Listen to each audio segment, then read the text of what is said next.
Kemarau panjang terjadi beberapa bulan ini membuat hampir semua wilayah mengalami kekeringan dan juga kesulitan air. Salah satunya saja di komplek perkantoran pemerintahan Ciawi. Di sini hampir semua keran air tidak dapat berfungsi, baik di dalam toilet maupun keran air yang ada di musola.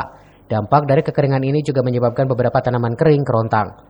Menyikapi hal ini, pemerintah kecamatan berkoordinasi dengan Damkar sektor Ciawi untuk segera memberikan bantuan air terlebih untuk keperluan ibadah. 1 unit mobil pemadam juga dikerahkan untuk mengisi beberapa toren air yang ada di sekitar kecamatan.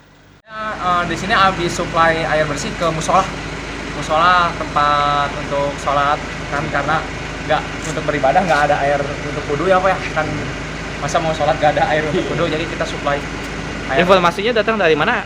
Informasi datang dari kepala sektor langsung perintah ke jajaran yang bawah. Nah, untuk air yang digunakan, air gimana Untuk sih? air yang digunakan kita air pump, air hidran, itu bersih Pak, bukan air dari sungai atau dari mana-mana, bukan. Dari Ciawi, Cevi Suryadi melaporkan.